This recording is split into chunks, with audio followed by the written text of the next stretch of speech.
Hello everybody, welcome back to Punk Write. My name is Smee. Well, here it is. This is my novel. And I've read it a couple times, not twice, not 3 times, not 4 times. I read this thing 5 complete times. Every time I go back, I find something new, and I've figured out that the actual art and craft of writing doesn't happen the first time you sit down. Stick around on Punk Write to figure out why editing is so important.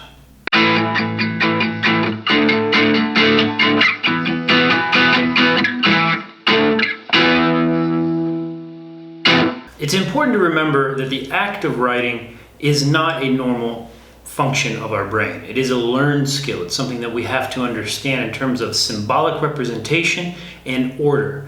We call that syntax, and the syntax depends on how you put certain parts of speech together so that we can make sense and create ideas and transpose ideas from my brain to yours. Or even better, from my brain to the piece of paper and then to whoever wants to read it. It's such a beautiful thing. The difficulty in this is understanding that it is a very complex process. And complex in the sense that it has many parts that you have to deal with when you want to try to transfer an image into somebody else's mind. And because of this, there are various steps of writing that we kind of have to learn and take care of. The first step is just the idea step. It's sitting down to make sure that your concept gets out in some sort of form that you simply don't forget it. But that is not necessarily the art or the craft of writing. That is the craft of getting a message out.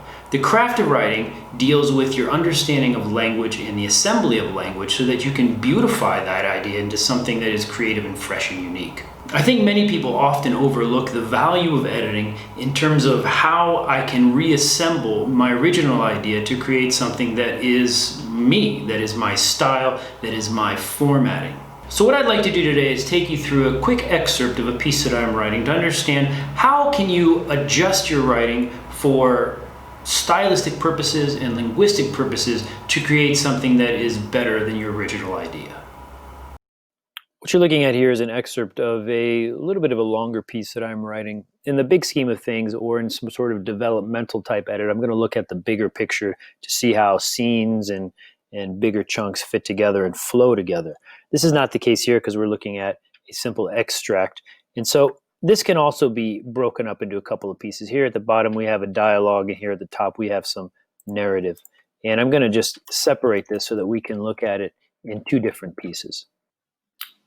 So after this is separated, there are a couple things that I'm looking for in terms of the fluidity of the piece and the usage of certain constructions. So the first thing that I notice is that here we have a present continuous tense. Here is a present tense, but this is not what I want. It doesn't have the same feel. So I'm just going to keep everything in the same tense, and this is erroneous because I actually want this piece to be in past tense. So I would just make that change.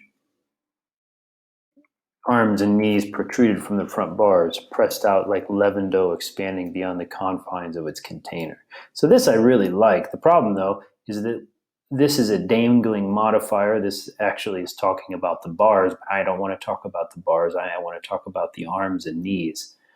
And so I'm going to have to move this. Arms and knees, pressed out like leavened dough expanding beyond the confines of its container, protruded from the front bars. So when I do that, which is grammatically correct, somehow it has this strange feel to it because I talk about the container, and perhaps this is the word that I don't like. And I would have to think about this, and I'm going to come back to it. So what I do with this is I just kind of put this in italics, and I'll call my attention. Let's move on.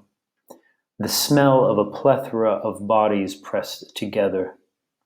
So this is a fragment, but fragments are not necessarily bad. I kind of like that, actually. What I don't like about this is the word that I used here, plethora. It just seems so contrived and artificial, because what I really want to talk about is something more organic. It's just a mass of bodies pressed together. It's a hot stench that makes the mayor cover his nose.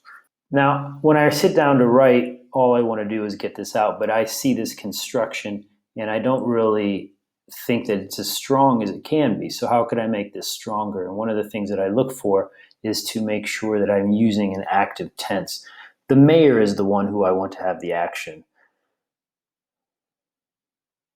And so if I look at this, I'm just going to switch this around because what I want is the mayor to be an active voice. Past tense, the mayor covered his nose from the hot stench.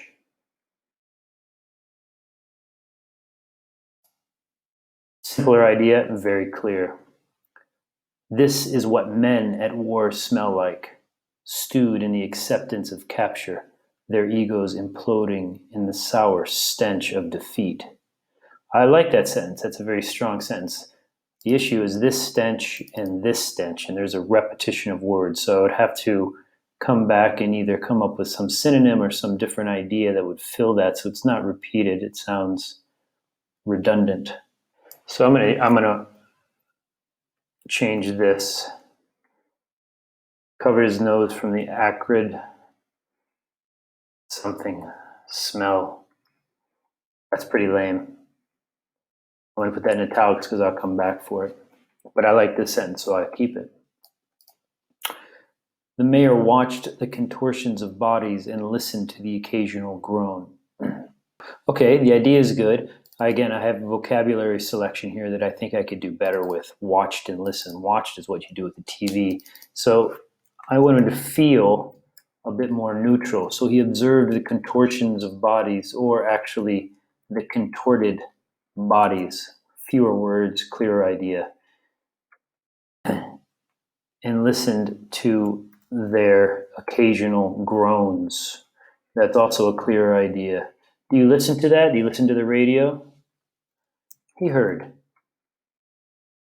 their occasional groans. This I don't like, so I'm going to put that in here as well, in italics.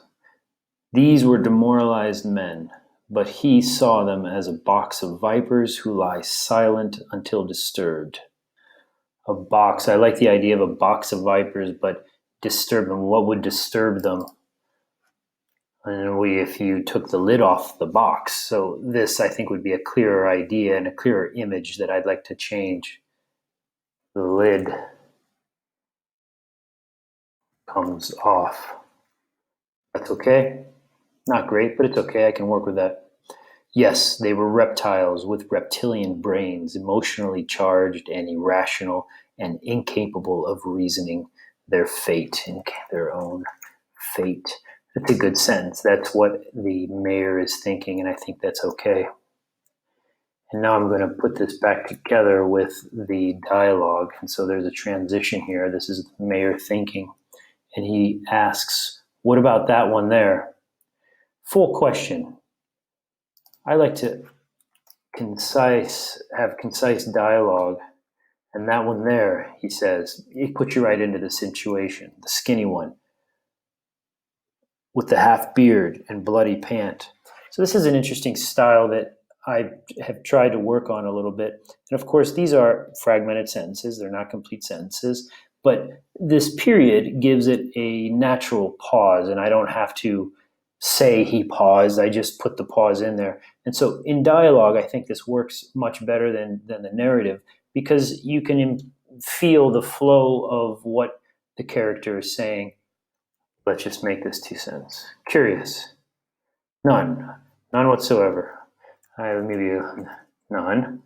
None whatsoever is a nice repetition. Is that too many words? Curious. Really? I will show you the surveillance. So at this point, I've done a little bit of work, and I'm going to go back and take a look at some of these italics that I want to look at in a different context. So as I go back and I reread the sentence, I just feel very uncomfortable. It feels cumbersome as an idea and as a construction. So I just really want to simplify this as much as I can. Arms and knees pressed out from the front bars. Okay, like leavened dough expanding beyond the confines of its container. Obviously, this is just too much description. How can I simplify it? And I think if I just have a stronger verb or stronger adjective, actually, like over leavened dough, that gives a pretty good image that I think achieves what I want. There's too much. It's just breaking out, and you can have that image as the reader, and I think that's better to leave a little imagination. The mayor covered his nose from the acrid smell, and I look at this again. I can actually increase this if I just say the acrid air, because that is really what is acrid, and the rest is self-describing. Finally, the mayor observed the contorted bodies and heard their occasional groans. So I'm going to work on this and try something. And sometimes it's good just to try an idea and see how it looks on the paper. An occasional groan floating up from between. This is not great. Floating up from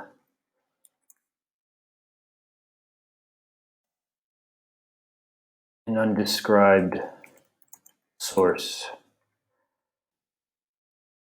And now I've gone through a first edit, and there are some things in there that are not perfect, obviously, like the change that I just made. I think it could be better, but this is a much better excerpt that I'm going to let rest for a while, and then I'll come back and make a final line edit to see if the fluidity and the word usage is working. If you want to improve your writing, you should learn to enjoy the editing process. It's where all of the creation happens, not the story necessarily. The story is just there on the paper, but the order and the beauty and the crafting of it and the fine details is what gives it the beauty to the thing that you've written. That's it for today on Punk Write. If you enjoyed the content, feel free to subscribe and come back another day. I'll be here. Until then, just keep writing. You do not need permission.